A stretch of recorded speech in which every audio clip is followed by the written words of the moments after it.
Hello, everybody, and welcome to today's Green Room, creating internationally welcoming hospitality. I have been a victim to culture shock. Have you? So, I want to think a little bit about what that means, how we can avoid it, and tips for creating internationally welcoming hospitality in our respective resorts. I want us to walk away from today with a few different things. I want to learn what behaviors constitute a welcoming, hospitality neutral position from where your team can adapt to any culture.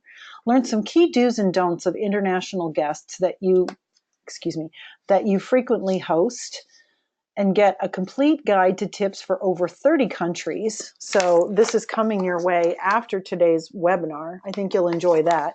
And exchange tips based in the reality of hosting international guests. So you can learn what steps resorts like yours are taking today to become more internationally welcoming. So I'm going to give you a case study specifically on something that I have worked on over the past year that I think you might be interested in. So I started by saying, I've been a victim of culture shock. I think we all have. And I think we all have, maybe in various different times in our lives, even in our own countries. So here's a good picture of my sister and my mother and I from, you can probably guess by the hair that it was probably the 80s. And the reason why I'm showing you this picture is because it's clearly a Christmas picture, but it's the back. It's the Christmas tree is the thing that I think is most interesting about this particular picture. The reason why I think this is so interesting is because of the fact that it's a Norfolk pine. We lived in Hawaii at the time when this picture was taken. So real Christmas trees don't do very well. And if you even got one, they're incredibly expensive. So it's really rare if you ever did get one at all. So a Norfolk pine was the typical Christmas tree out there. So when we lived out there in the 80s, this was one of many things that we had to get used to. Other things that we had to get used to was the food. So even McDonald's offered saimin, which is a fish-based broth soup. Spam, eggs, and rice was a typical breakfast. You would go to Zippy's for a typical lunch that would be sort of like a Eaton Park or a Denny's or maybe like, kind of like that sort of a place. Lunch, a typical lunch was chicken curry and rice. And a typical snack was squid, dried squid. The dress was totally different than anything I had ever experienced. A lot of floral prints. And as soon as we got off of the airplane, people were basically accosting us with leis. And I was really taken aback by that. A lot of flip-flops. Everybody wore flip-flops. Didn't understand that at all. And the language was also very different. My mother had the hardest time, I think, getting around that one because she was an English teacher. So they didn't make a lot of sense to her, and we weren't really understanding what they were saying. So we were definitely outsiders looking in for the greater part, I would say, of that experience. To the point where, here's a good picture. This is 1983, 1984, and there's me. There's me right there, the only white kid in the class. So you can imagine that it was a little awkward. So you're also facing some racism happening 200 years in the making. I can't change that. I couldn't change that as a kid. There's an ancestral memory that's associated with certain places like this. Even soldiers that are stationed there call it one of the most racist places that they've ever lived. And I understand why. I totally do, if you understood the culture there. I could change what I knew and what I didn't know, even though I couldn't change maybe people's opinions of me. I could learn as much as I could about the area. I could learn the spirit of aloha, and I would have to learn what aloha really meant. They didn't trust outsiders because you'd have to learn what that really meant. So what I learned was to be nice to everyone. That's probably one of the reasons why I chose the hospitality industry. I'm deep diving into this to get you thinking a little bit about how you immerse yourself into a new culture. And then when people come to visit the United States, they're really only scratching the surface of our culture, aren't they? At the same time, though, they want that level of authenticity. They want to feel and experience what's real about something.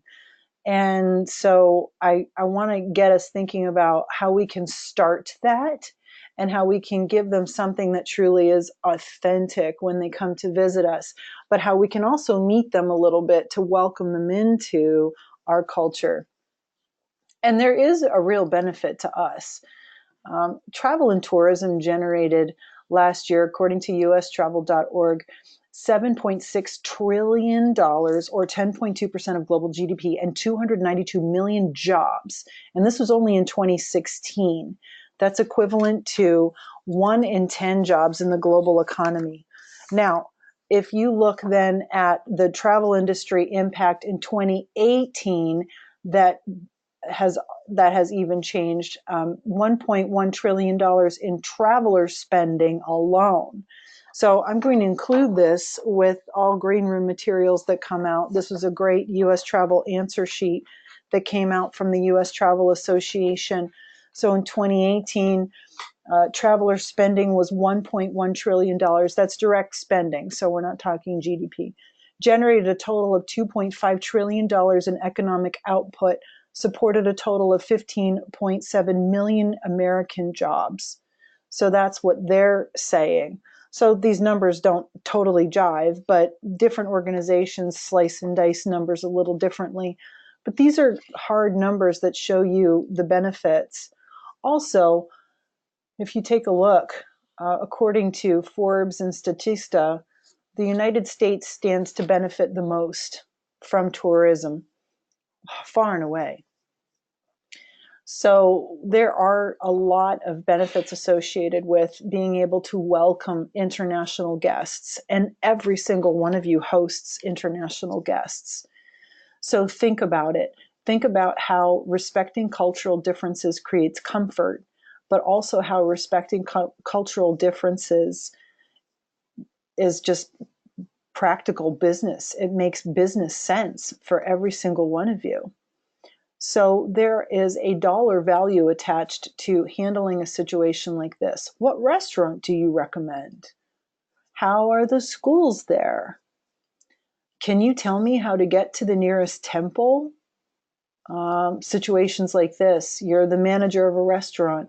Some guests are complaining to you that the Russian tour group that you're also hosting that evening is being very loud.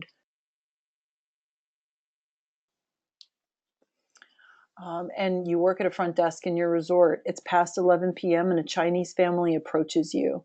The guests try to ask some questions, but you don't understand them. You want to help, but you have no one on staff that speaks Mandarin. So in all of these situations, think about it. What would you do? What would you say? And how would you want these guests to feel? If we remember that respecting cultural differences creates comfort, the way that we maybe answer these questions, the end result that we want to achieve, if we want guests to feel included, if we want guests to feel like they belong here, that we are a gateway to a new experience for them, then we want to definitely answer in a certain way and be aware of a certain thing. So this one in particular got me thinking about a project that I worked on last year with Visit Pittsburgh and an organization here locally in Pittsburgh called the Idea Foundry. And we provided China readiness training for the entire Pittsburgh community here in preparation for charter flights directly from China. We began hosting a lot of guests from China in all of our restaurants, hotels, attractions, retail spaces, and in doing so, realized that we were not China ready. So we trained hundreds of people after providing almost, I think, over a dozen different workshops. And I wanted to provide this to you in terms of more of like a case study to get you familiar with some of the things that we taught them. And the reason why is because if you know in your resort that, for example, I know in some of your resorts, you host a lot of guests from Central and South America, you should be doing some homework on that particular market and some of the things that they like and don't like and do and don't do. And we know that, but what? So I wanted to get you familiar with what we did to prepare specifically for China in hopes that this would give you some ideas for what you could be doing to prepare in kind, because what we found was a tremendous level of readiness. The tour operators were overwhelmed with how well we did in preparing for them all the way from the airport on. And I think that has increased the likelihood of our city becoming a tremendous host for China in the future. So I'm going to break down the things that we did, and hopefully this gives you some ideas as well for how you can become ready to host another country whenever that time comes for you. So we talked about things like, why is tourism from that area in particular important? What some of the activities are of that particular country, so things that they like to do the most. We also just shared some specific statistics, some facts about, in this case, Chinese travelers and geography, why that mattered, knowing what the conversion rate of currency was, what the time zone difference was, the nationality groups, and understanding some of the differences in the regionality there, understanding some of the eating habits and how valuable that is for them to know in terms of table manners, and how having round tables is very important in their culture, that desserts are not a popular item. They drink hot water, just straight hot water, not necessarily always tea. So this was helping our food and beverage outlets to become more prepared for them.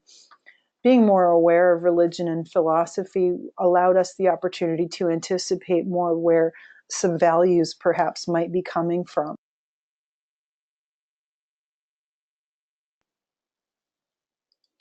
So we did a deep dive a bit into even some of the principles of Confucianism, so that that was more relevant for them, and some of the values associated with their culture, in terms of how they looked at family, because when guests are checking into a hotel, for example, they're going to defer to elders. Hierarchy is important, so you would put more important guests on higher floors, for example.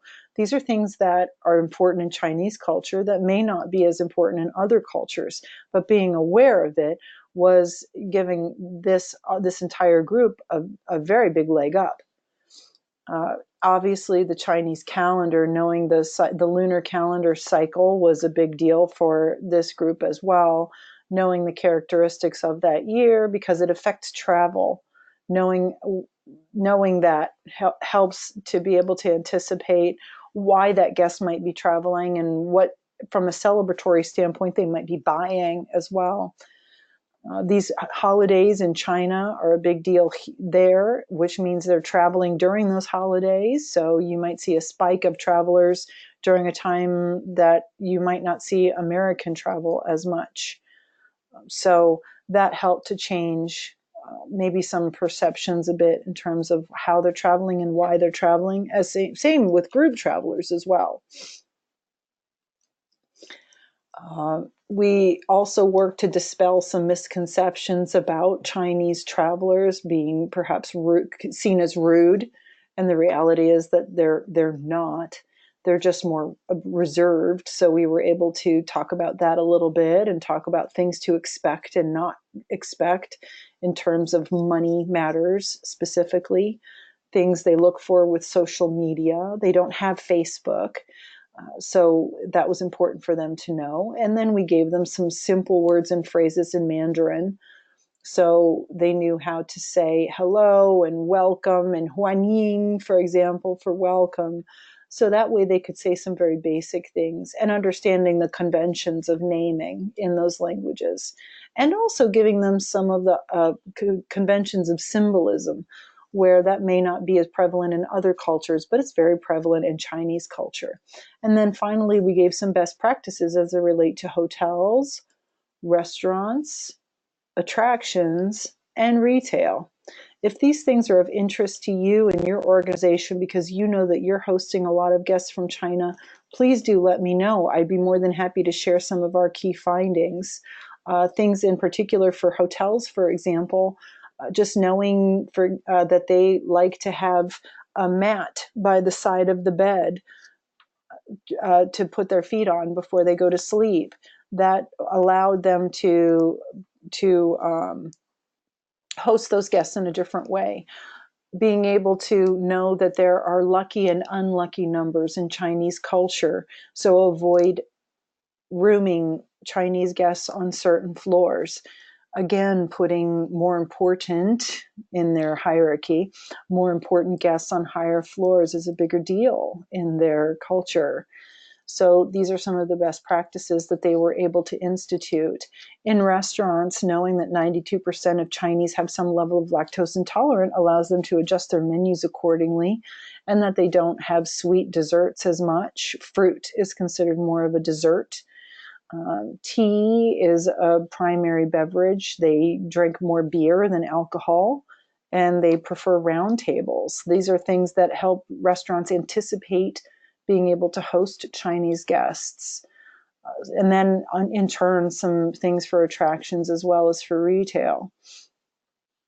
So what are some do's and don'ts and maybe some tips to anticipate international guests?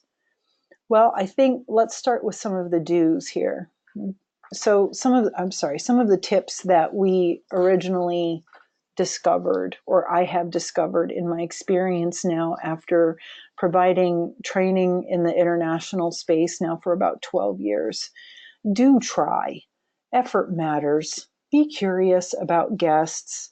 Ask where they're from. They love it when you're curious about them, and they appreciate you allowing them to be curious about you. Take that time with them. That's part of why they're here.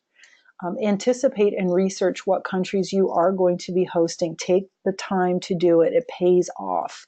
If you're considered Mexico friendly, you're going to see more guests from Mexico come to your resort, come to your property.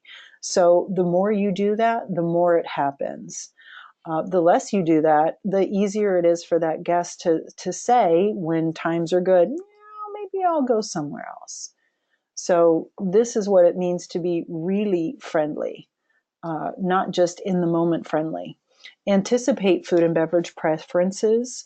Use the neutral hospitality tips that I'm going to be giving you here. Always greet with a smile. Smiles are universal. Not big smiles. I think some cultures consider those to be more unacceptable than others. So you'll want to be sensitive to that. Use surnames. Most cultures are not as informal as ours. So stick to surnames unless you've been granted permission.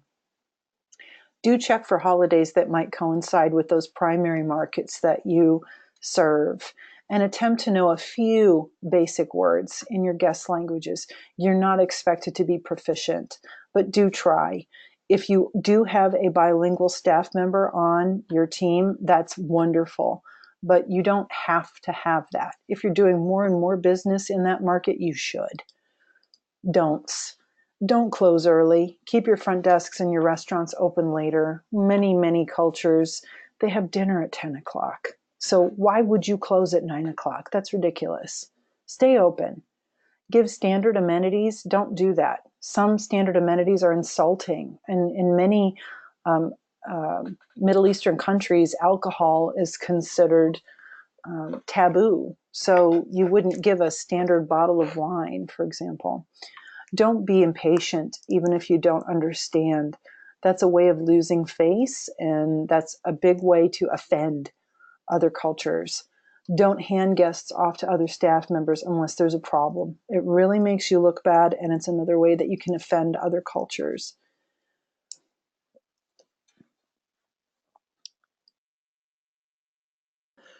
Excuse me. Don't be offended if you don't understand. Seek to understand and then seek to be understood. So it's all right to just take the time to understand first. All right. So I think I want to start with giving you these international neutral hospitality tips by getting you to think about the fact that there are some subtle differences that actually aren't so subtle. I'm putting a few different things right up here that mean very different things. I mean, you probably look at some of these and go, yeah, I see these all the time. So like the corna and the Baltics, Colombia, Italy, Portugal, and Spain, this is considered, this means your wife is unfaithful. So it's not the longhorn symbol, it's your wife is unfaithful. Prolonged eye contact in South America is considered acceptable and appreciated. So I wouldn't be surprised to see that. It gets tricky though in some other cases, like this okay sign, for example. This is okay here. This is not okay in other countries. This might be considered, in Japan, it means money, and this means zero in France. In Brazil, it means the something inappropriate, so I won't say that. The gentleman sticking out his tongue, you wouldn't be surprised to see somebody in Tibet sticking out their tongue at you. It's actually a friendly greeting in Tibet. A thumbs up in the Middle East, this means something that you might end up with a date out of that you don't want to have. So I would avoid that. And this, I think everyone kind of knows what that means. That's basically kind of writing somebody off. So these are little things that mean a lot. And these are the things that cultures are revolved around. Some of you have seen these cards that I've shared with you before about Japan. Things like handshakes, tone, dress, distance, conversation, interpersonal attitudes, timeliness, these kinds of things. Here for China, this one is for the United States. We have them for Southeast Asia. Take a look at these. There are some fascinating things here. Germany, things that you wouldn't think are offensive are, and things that you would think are okay aren't. So what are the internationally neutral hospitality tips that I always teach? Number one, be completely prepared to be of service. You can offend somebody very quickly by just simply having a cup of water or having your purse on a counter. Be ready. Look like you're prepared. Name tag. Almost look overly formal. That's the best way to be ready. Use your 5-10 rule. So that means you smile and make eye contact at 10 feet and you greet at 5 feet. That will always serve you well.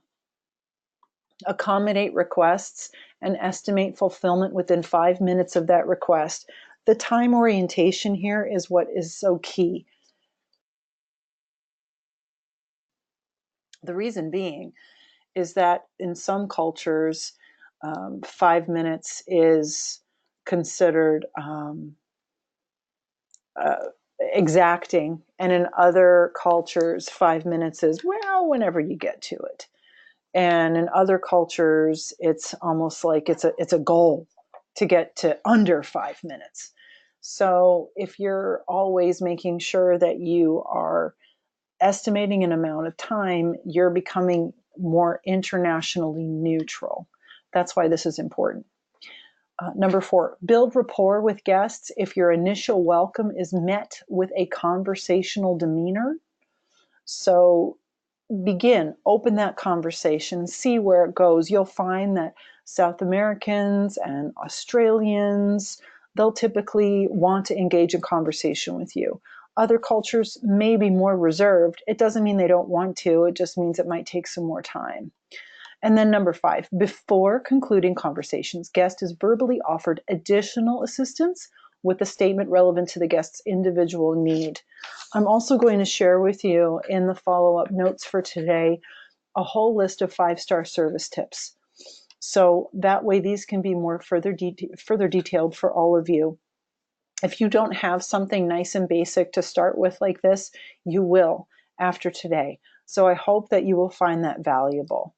Other tools that you can use beyond the service standards, Google Translate or some kind of a system like that. It's not perfect, but it's better than nothing. Use the cultural tips handout again that I'm sharing with you today. Also, this answer sheet or this U.S. travel sheet gives you some great statistics about traveling. Ask your team. You have international teams. Ask them for tips. And of course, your guests. Ask them, what could we do differently to make your stay more enjoyable here? So I hope you got some good ideas out of today's green room. This gets you nice and ready to be thinking about how to host your international travelers. Remember, it's big business. So until I see you next month, hang loose. Have a good time out there. Our next green room is going to be yes, please, ways to say yes when you have to say no. And that's going to be on May 30th. So be ready for that. It's at 2 p.m. Eastern Time on May 30th. Always at 2 p.m. Eastern Time. As usual, I'm always open for feedback, for comments. I hope that you're enjoying the green rooms. Please reach out to me if we can ever do anything to be of service to you. Thanks, everybody. Have a good day. Bye.